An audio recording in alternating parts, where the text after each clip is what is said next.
everyone, Ken's Wild here with Wild Child Horsemanship, and welcome back to your channel. Well, my buckle makes impressions on the inside of her thigh. There are little feathered Indians where we tussle through the night. In the Colt Starting Prerequisites series, we show you guys 10 behaviors that every single horse should know. We call them the Colt Starting Prerequisites because we make sure that every horse knows these before we put their first rides on them. However, this is just a solid groundwork foundation that every single horse, whether they're just babies or they're adults that already know how to ride, these are things that every single horse should know. We show you guys how to teach a horse these behaviors, and we use a variety of different horses at Wild Child to do so. So I hope you guys all enjoy this series, and don't hesitate to let us know if you have any questions, comments, or concerns. In this episode, we're going to be discussing 4/4 yield starring client horse Moses. To begin, what are 3 reasons why 4/4 yields are important? Number 1, yielding the 4/4 is a building block behavior for a lot of other tasks that you may teach your horse in the future, such as side passing or lining up to a gate and stuff like that. Number 2, it is good for responsiveness. It is a great way to help horses just become more responsive to your body language, your cues, and the things that you may do.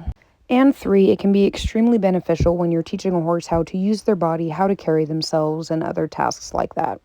You can start by teaching the 4/4 yield by applying some pressure with your hands on the horse's neck as well as their shoulder.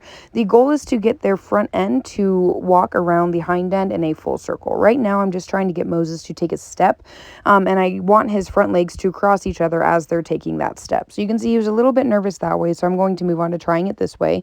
I apply some pressure and he goes to back up a lot. And so if you start encountering this problem, one of the biggest ways that you can work on it is having the horse back up to the fence so that they don't really have anywhere to back up to. You can see here that I have Moses backed up against the fence, and you can see me just waving my fingers. I have one of my hands up by his neck, the other one by his shoulder. You can see it again here. And the second he goes to move that front end is when I'm going to release pressure. I'm going to pet him and apply some reinforcement. On the other side, I'm going to do the same thing. You can see that he would actually cross his legs and moved his front end around his hind. The goal is to start with the least amount of pressure possible, which is holding my hands in that position. And then if he doesn't yield those 4/4 right away, then I'm going to just gently touch him and apply more pressure as needed. With some consistency and repetition, you can see that I'm able to just apply that little bit of pressure, and I'm able to get Moses to cross those front legs and move those front legs in a circle around his hind end. You can see that I'm not doing like a full circle immediately. Moses is kind of taking a step or two, and then he's coming to a stop and taking a step or two and coming to a stop. That is okay. Over time, I'll be able to ask Moses to yield his 4/4 in one full circle without as many stops. But right here, I'm just going to reward the try as he's doing a very good job.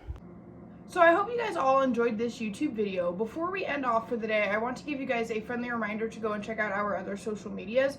We have Facebook, we have Instagram, we have TikTok, we have a bunch of random stuff out there, so definitely go check it out. You can find the links to all of that on our website, which we'll put in the description.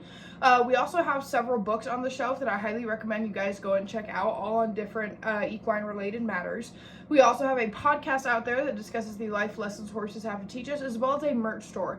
And if you take a picture of you wearing our merch, then we'll send you a discount on your next order. We are also a sponsored rider for Jeweled and Tooled Custom Leathers, and they make a big portion of the tack that we use on a daily basis. And if you use the discount code WILDCHILD2025, you will also get a killer fucking deal. And last but certainly not least, I want to remind you guys that all of the content you see, all of the videos that we have are purely funded by myself. I like to offer these at absolutely no cost to you guys because I truly just want to educate and help create a better world for the horses we all love so much. However, if you would like to financially help or support the sanctuary horses or the things we need to make these videos, or the horses that we rescue and rehabilitate, I have a list of different ways that you can donate. We are not a registered nonprofit. We are just an LLC trying to make ends meet and continue making a better world for the horses and helping horses in need. So if you feel inclined to donate to any of those, please do so. All of the proceeds from our merch and our books and all that fun stuff as well also go to supporting the sanctuary horses and helping us help more horses in need. So stay strong, stay true, stay wild. Thank you guys for your support, and we'll see y'all next time.